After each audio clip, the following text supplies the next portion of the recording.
Hello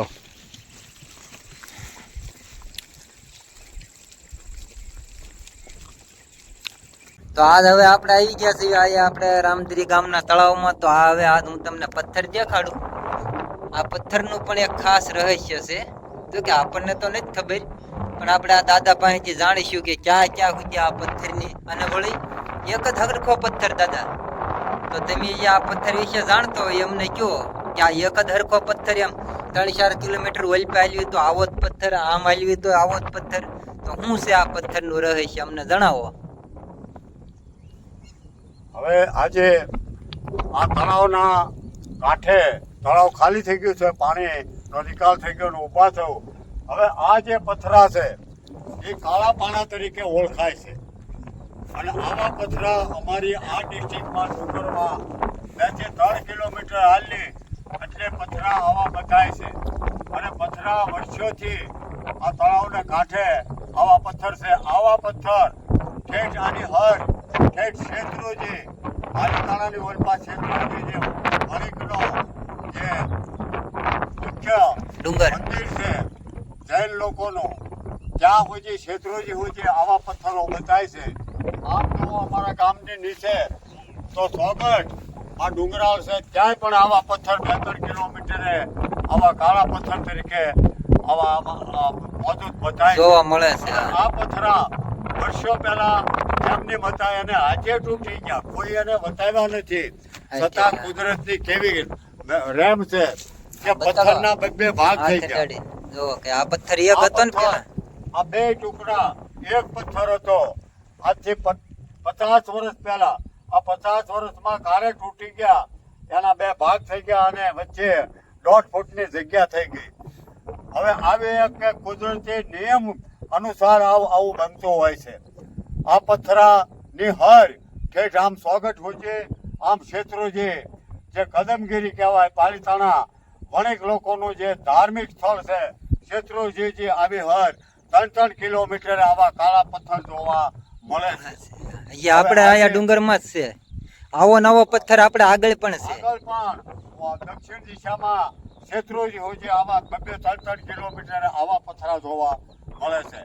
આ બધી કુદરતનો અંદર કેવો પથ્થર છે એ તો કુદરત જાણે, પણ જમીનની અંદરથી બહાર આવી ગયેલા આ પથરા અમને આ જોવા મળ્યા છે. આ પથ્થર અને કાળા પાણા તરીકે અમારે આ પ્રસિદ્ધ છે. હા, આપણે અહીંયા કાળા પાણા તરીકે ઓળખાય. આ પથ્થર છે. ઓલપા હેઠે જાય તો આવો નવો કોપી ટુ પથ્થર જોવા મળે હો. આવો જ પથ્થર એમ. કીધું ને, અને ઈ આવો પથ્થર જોવા. હા એમ, અને આ રીતે જ પાછું આપણે છે ને એમ, આ રીતે ઈ પથ્થરે આ રીતે તૂટલા છે. આ બધું આપણું તળાવ છે ને દાદા, હું તમને પૂછું તમારે જવાબ દેવાનો. આ વાવેતર થાય રીંગણી ને એવું ઉનાળે. હા, આ બધું આપણું તળાવ. આ તળાવમાં બધા આ મજૂર લોકો એ રીંગણી બકાલું કરે, ઢોરનો સારો કરે, આવી બધું વાવેતર કરે. અને આવા નવા કાળા પથ્થર આ નામે જોવામાં અવારનવાર મળે. 2-3 કિલોમીટર હાલની એટલે આવા પથ્થરો જોવા મળે. અને આ પથ્થર ઓટોમેટિક એને હાથે તૂટી ગયા છે. આ તો કુદરતની કરામત છે. આમ જુઓ, દક્ષિણ દિશામાં તો શેત્રુજી હોજી આવા પથ્થર જોવા મળે છે, કાળા પથ્થર નામે ઓળખાય છે. આમ જુઓ તો ડુંગર હોજી પણ આ જ પથ્થર 3 કિલોમીટરે આવા મોટા શીલા જેવા પથ્થરો જોવા મળે છે. એ તો મેં ખુદ જોયેલા છે. આ રામાવતાર વખતનું છે. આ તો ગામ બંધાણું અમારા તો 70 વર્ષ થવા આવ્યા, પણ આની પહેલા કેટલી ભગવાને આવી કૃપા કરી છે એનો તો ગણિત ગણાય જ નહીં. જોઈને આવ્યા જોવો ને, એ આની રીતે જ એની ઓલપા જાય તો એક આવો પથ્થર પડ્યો છે. આપણે આમ ડુંગરમાં છે અત્યારે, મેં ખુદ જોયેલું છે બરાબર. આપણે એવા પથ્થર 2-3 જગ્યાએ મેં જોયા. 3 કિલોમીટર હાલવી ને આવો જ પથ્થર હોય, અને વળી બહાર જ છે, હામાં જ પડ્યા હોય. પછી આમ હેઠે સીમમાં જાવી તો આપણે શમશાનનો કેળો છે, ખ્યાલ છે તમને? ત્યાં પણ આવો જ પથ્થર છે.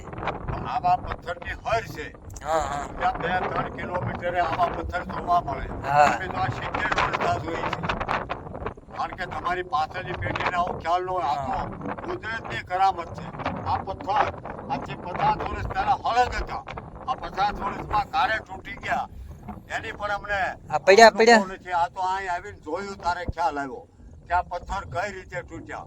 આ તો કુદરતની કરામત છે. કુદરતે કઈ રીતે બોલ્યા આવી હર 3 કિલોમીટર હાલી તો સ્વાગત છે ઠેઠ શેત્રુંજીના ડુંગર સુધી આવા પથ્થર કાળા પથ્થર તરીકે 3 કિલોમીટરે જોવા મળે છે અત્યારે હાલમાં. આ તમારી સાંભળણમાં પથ્થર ભેગો હતો અમારી સાંભળણમાં આ પથ્થર હળંગ હતા. એમ આ 50 વર્ષમાં આ પથ્થર તૂટીને 2 ભાગ થઈ ગયા, વચ્ચે ગાળો થઈ ગયો. હવે અહીંયા કોઈ આને તોડવા કોણ આવ્યું હોય? આ પથ્થર કોણ લઈ જાય? આ ઊંચોય ન થાય. તેમને આ તો પડ્યો બધી કુદરતની કરામત છે. કારે તૂટી ગયો હોય એ તો કોઈને પણ જાણમાં ન આવ્યું હોય પડ્યો ફાટી ગયો એમને. અને પડ્યો આ તૂટી ગયો હોય. આ તો બધી આપણે મેં આગળ જોયેલા અંદર કેટલા પથ્થર છે એ તો કુદરત જાણે. આગળ મેં જોયેલા છે ને દાદા ડુંગરમાં, ઈ પથ્થર આ જ રીતે છે, એને આ રીતે જ તળિયું પડેલી હો. હા, એ હા બધા પથ્થરને આ એ રીતે ખરખા જ તૂટ્યા. તે એમ. હા આવી શિલાઓ મોટીઓ પડી હોય અને હાથે તૂટી ગયા. એ ખરખા વળે એમ. અને એ ખરખા તમે કાંટામાં નાખો તો હરખા થાય. હા એવા આવી કરામત એ આ ખરખા. ભગવાનની કેવી કૃપા કહેવાય. આવી 3 કિલોમીટરે આવા પથરા અમને જોવા મળે ક્યાંક છે. 5 અમુક જગ્યાએ બહાર છે, અમુક જગ્યાએ જમીનમાં હશે તો ખરા ને. આવા પથ્થરો પાછા જમીનમાં હશે. હા એમ એ તો કુદરત જાણે. જાણે. આપણે જાણતા નથી. આ તો તળાવને કાંઠે અમે આવ્યા અને અત્યારે તપાસ કરી અને આ જોયું તારે આ પથ્થરો તૂટી ગયેલા બાર્યા. એટલે અત્યાર સુધી તો અમારા આ પથ્થરા હળંગ જ હતા. કારે તૂટ્યા છે એ તો અમારી જાણમાં નથી. આ બધી કુદરતની કરામત છે. આ તો ભગવાન રાખે એમ આપણે સૌને રહેવાનું છે. કારણ કે હું અમારું તળાવ હું આમ જોવો કૌશર હે. હું તમને કહું ને, અત્યારે મેં મારી ખુદ નજરે જોયેલું. 2 પથ્થર આપણે ડુંગરમાં જ આવી રીતે બહાર છે, બરાબર, કોપી ટુ કોપી આ જ રીતના પથ્થર છે. પછી આપણે સીમમાં 2 જગ્યાએ છે, એટલે 5 થી 7 ઠેકાણે છે. કેટલી 5 થી 7 ઠેકાણે પથ્થર. આગળ તો હોય એ આપણને નથી ખ્યાલ, આગળ ડુંગરમાં છે આપણે ક્યારેય ગયા નથી. પણ આ જ રીતે આપણે આ 6-7 જગ્યાએ મેં આ જ રીતે ને આ કોપી ટુ કોપી જ પથ્થર જોયા, સમજ્યા?